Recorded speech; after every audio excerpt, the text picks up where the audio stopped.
muridnya Imam Hasan Al-Basri yang nemenin tadi bingung, ya Imam, ini sampean hari ini kedatangan tamu dengan 3 masalah yang berbeda, kenapa kok solusinya sama?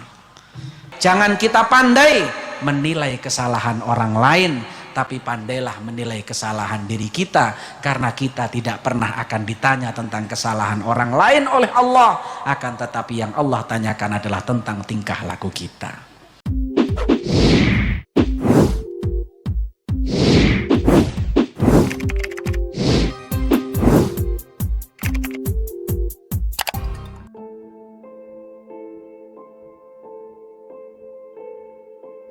Saya ingin cerita sedikit saja.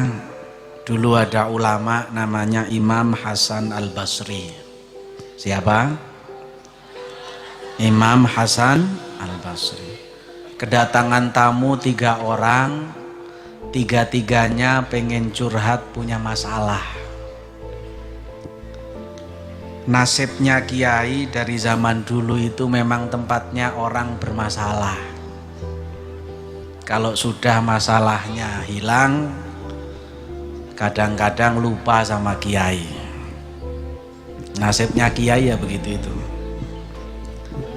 3 orang ini datang kepada Imam Hasan Al-Basri mengadukan masalahnya masing-masing.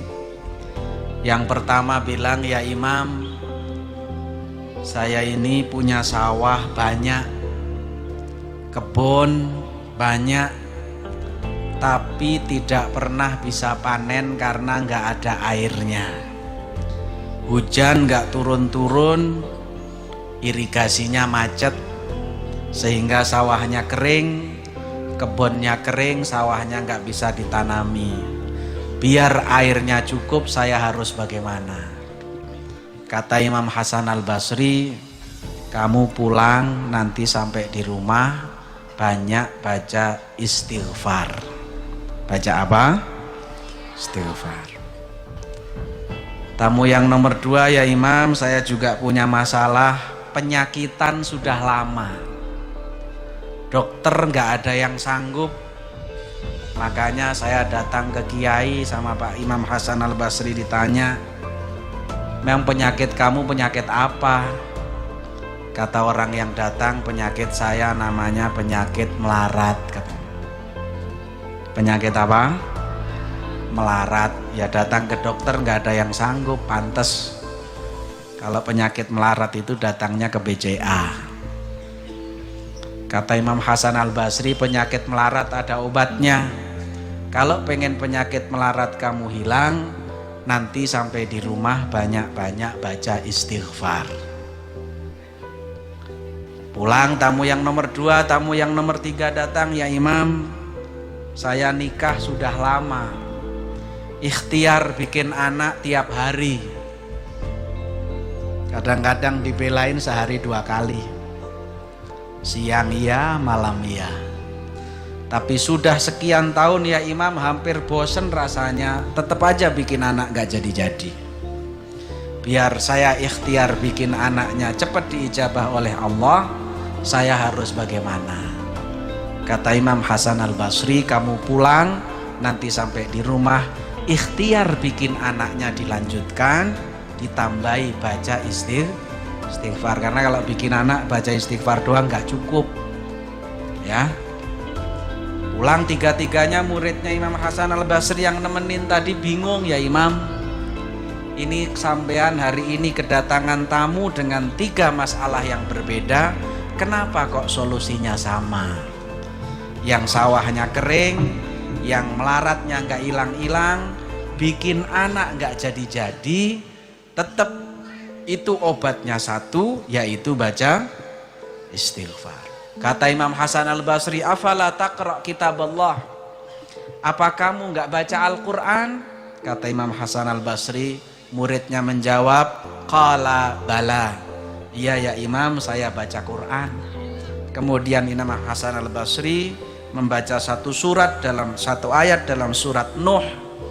Beliau mengatakan, faqultu astaghfiru rabbakum innahu kana ghaffara yursilis samaa 'alaikum midrara wa yumdidkum bi amwali wa banina wa yaj'al lakum jannat wa yaj'al lakum jannati wa yaj'al lakum anhara.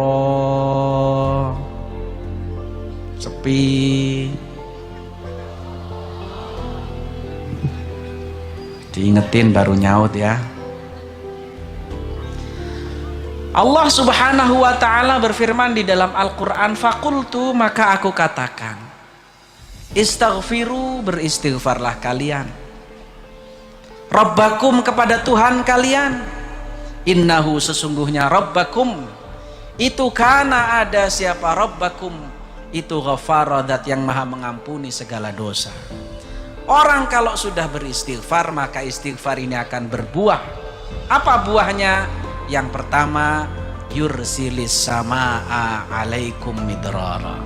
Ini buahnya untuk menjawab tamu yang pertama yang sawahnya kering.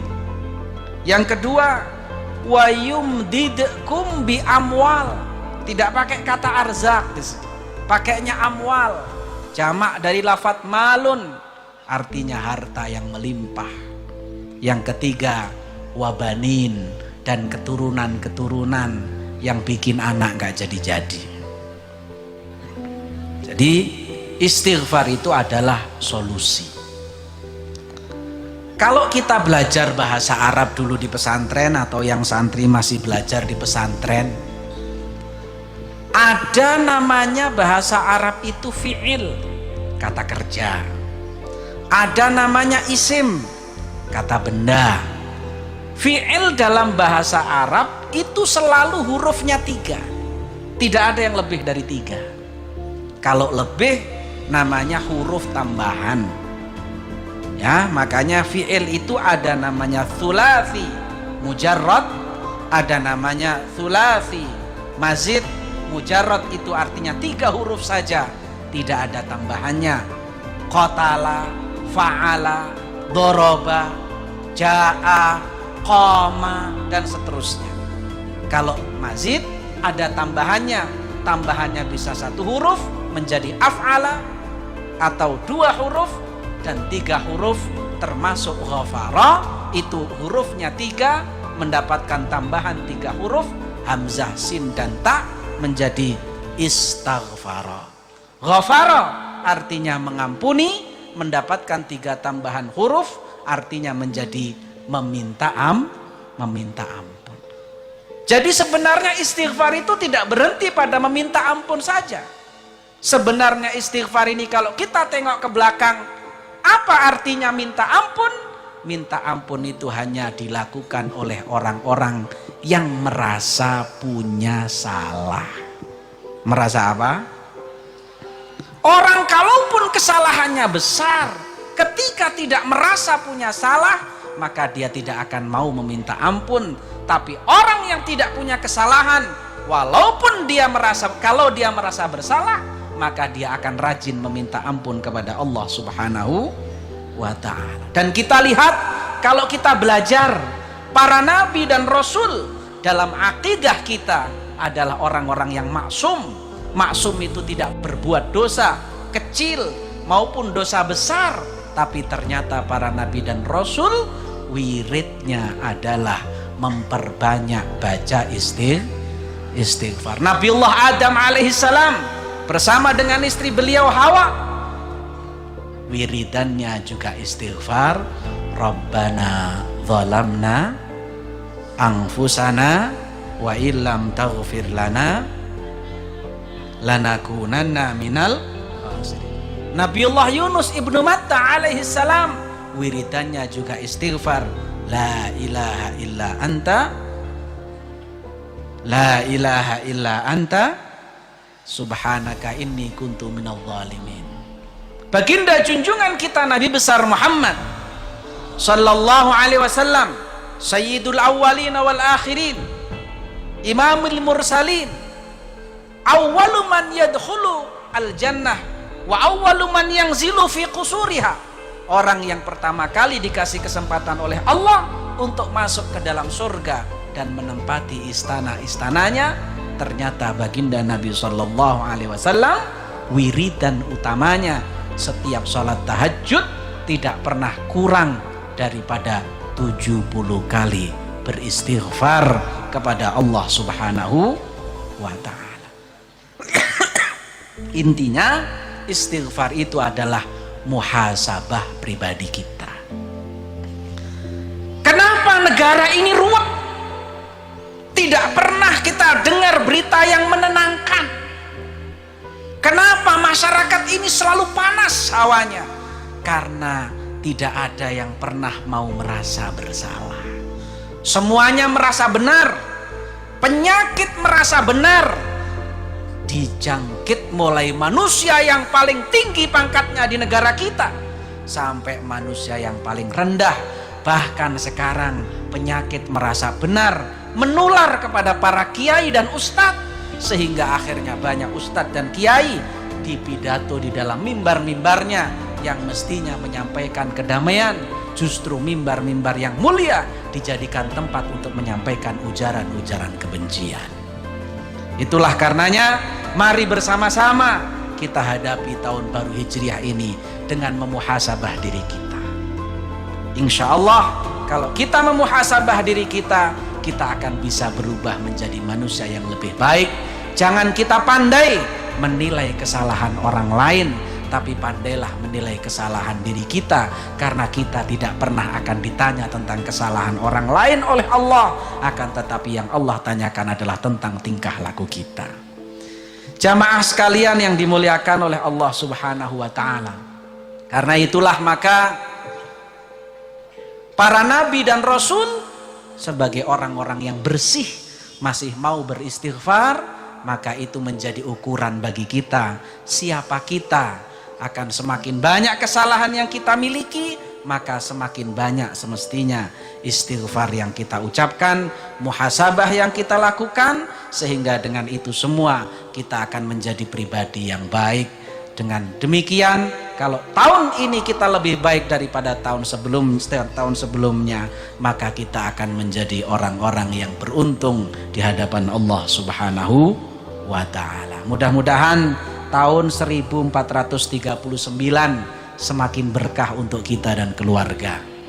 Semakin cinta kepada para ulama, semakin cinta kepada Nahdlatul Ulama, semakin cinta kepada jam'iyah yang didirikan oleh orang-orang yang saleh, semakin cinta dengan jam'iyah yang didirikan oleh orang-orang yang dekat kepada Allah Subhanahu wa ta'ala. Nahdlatul Ulama ini ada sudah hampir 100 tahun lamanya, justru semakin besar, justru semakin bisa memberikan kontribusi kepada bangsa ini. Mudah-mudahan dengan besar dan banyaknya kontribusi yang diberikan oleh Nahdlatul Ulama ini menunjukkan bahwa Nahdlatul Ulama bahagian daripada pemilik bangsa yang kita cintai ini. Demikian dari saya, kurang lebihnya mohon maaf. Hadanallah wa iyyakum ajma'in, ja'alanallah wa iyyakum mimman yastaujibu syafa'ata sayyidil mursalin, wallahul muwaffiq ila aqwamit thariq. Wassalamualaikum warahmatullahi wabarakatuh.